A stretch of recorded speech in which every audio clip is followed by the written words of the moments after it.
Hello everyone, my name is Kate and I'm the GoKids director here at Monterey Church. I am so excited that you've joined us today. In just a moment, we are going to jump into worship and learn about God's Word together. But first, for all of you parents, if you'd like to dive deeper into today's lesson, check out our families page on our website for more activities to do with your family throughout the week. Now finally, we'd love for you to join us on a Sunday morning. We meet here at our 401 Alvarado Street location on Sunday mornings at 10 a.m. We hope to see you soon. But now, it's time for us to worship, so let's go.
Some nuts, dried fruit, more dried fruit, chocolate, definitely chocolate. Hey, today we're taking a look at the story of how Jesus served up a big lunch to a big crowd. Skylar! One pizza pipe! Ing hot. You okay? Yep.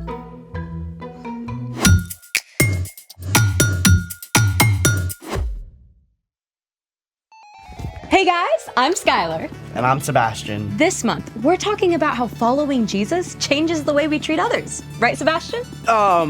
Still not feeling great? I dropped your lunch. Total klutz move. It's okay. I didn't really want pizza. You're literally wearing a pizza shirt. And that growl came directly from your stomach. Okay, but that's besides the point. I mess up all the time. Mistakes and accidents happen. You're worth so much more than a dropped pizza. I guess. I just want to go back and change the great pizza catastrophe of 24. How about we make our own instead? Make our own pizza with what? The Stoy Lab? always comes through. Oh, and the snack pantry. I just restocked. Yeah, this could work. Let's make it. Okay, we're all set up. I got some string cheese I can use as pizza cheese. I got some tomato sauce. And I even found a can of anchovies. I definitely did not put those in the snack pantry. I want to try them. We're starting the dough for the pizza crust.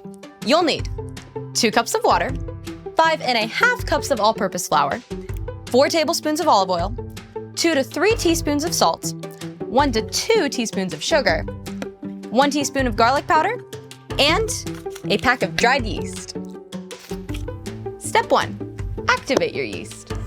Yeast is a type of microscopic fungus. When it's activated, it pumps up your bread dough to make it soft and fluffy. Oh, so yeast is like microscopic cheerleaders. Ready? Okay! Kinda. To activate your yeast, mix the yeast with warm water in a small cup or bowl. Then add some sugar to speed up the activation process.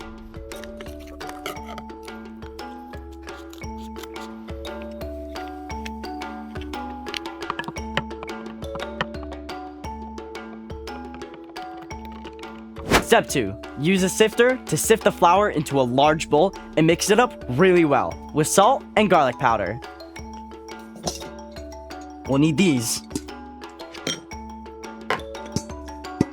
This is why cleaning your workspace is very important.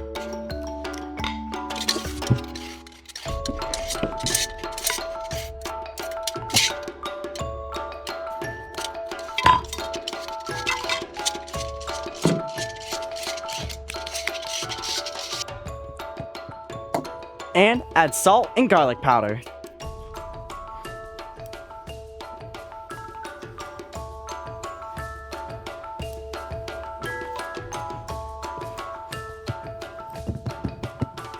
Step 3, add in the olive oil.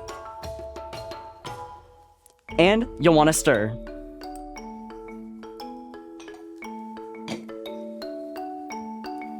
Then, wait 15 minutes for your yeast to finish activating. Whoa, I see little bubbles. That's a sign that our yeast is up and ready. Yay! Go team! Step 4, gradually add your activated yeast to your dry ingredients and mix it up.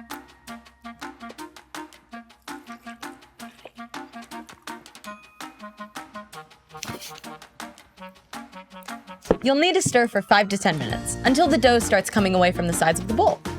This is a workout. Pizza dough was not made for the weak. I'm gonna use my hands. Okay. This seems a lot more effective. I would recommend using your hands.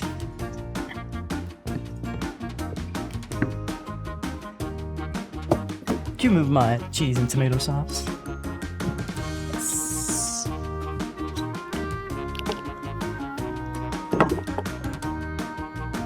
This is a workout. The dough is formed and done. Now it's time for the yeast to help the bread dough grow. Step 5. Put the dough in the bowl and then cover with aluminum foil and let it rest while the yeast does its thing.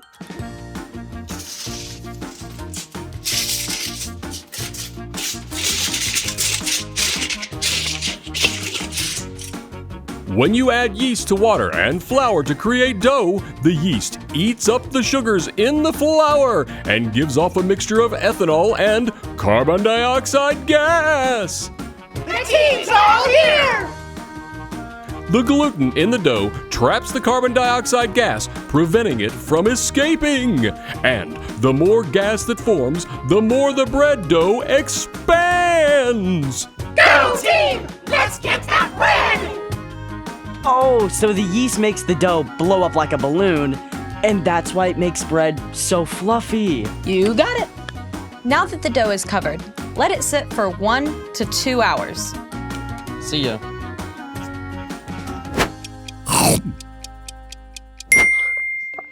Ooh, let's take a look.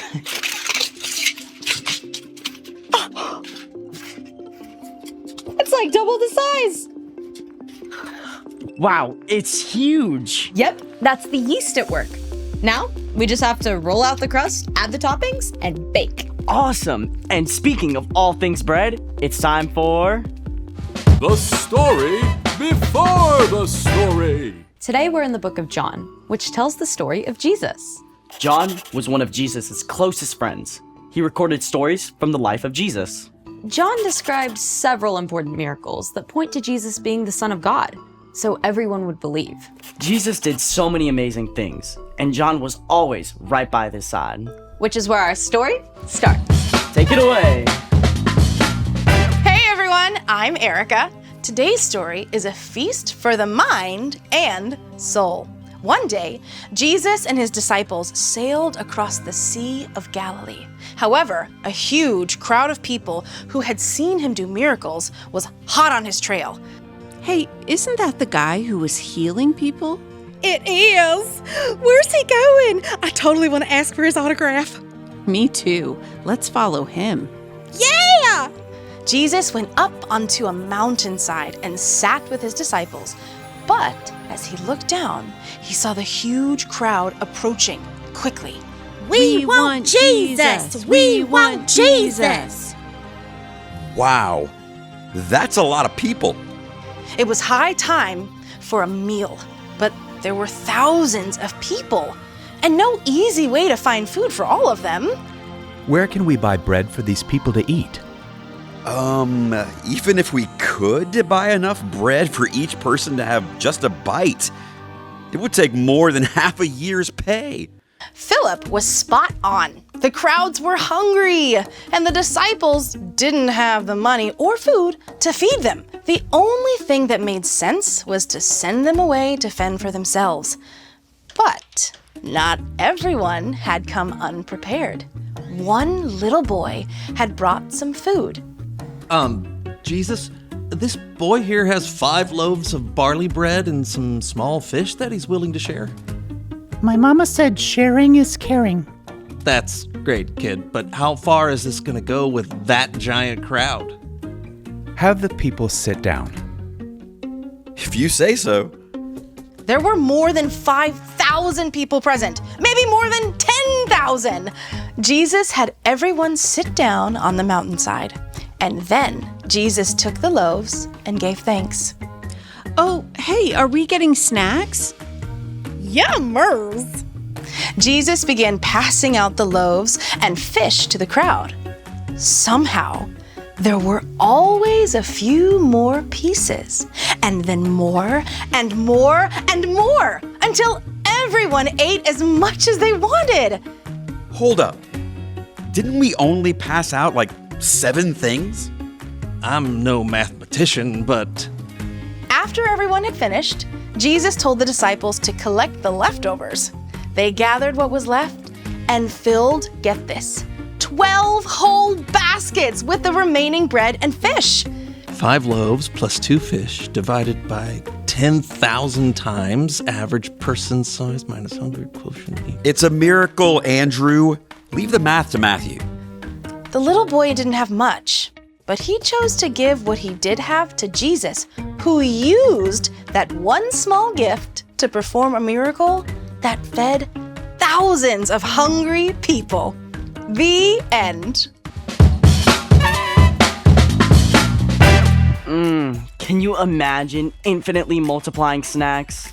If I was in that crowd, I wonder if I would have shared my food. Well, the kid sure didn't have to share. I mean, he never imagined it could feed everyone, but he chose to step up anyway. So, what's our part in the story? Well, you may not feel like you have a lot to give, but when you choose to trust Jesus and offer what you have, he can use it to meet the needs of other people in a big way. That's what true compassion looks like. Compassion is caring enough to do something about someone else's needs. That can also be the simple stuff, right? For sure! Like, say a friend forgot their lunch. You can share half of your sandwich. It's a great way to show compassion like Jesus. And it's more than just food. Yeah, exactly. You could share your favorite game or toy or book. Or you can share a special skill or talent. Like if you're great at math, you can help your friend with their homework. And if you're good at art, you could share a silly drawing with your friend who's feeling down. You got it. You can even give your time to meet others' needs, like helping your mom collect canned goods for people who don't have enough food. Or smiling at everyone you meet when you go to visit your great-grandma at the nursing home. Sounds like we gotta get creative. Keep our eyes open. That's right. God made you to show compassion like Jesus in your own unique way. See you next time. Bye. So here's the thing. Use what you have to help others. Right now, I would finally like to help you to lunch. Cheers! It's gonna be good. So yummy. How's your half? Anchovies was a mistake. Thanks for joining us in the Story Lab. See you next time. Mm-mm.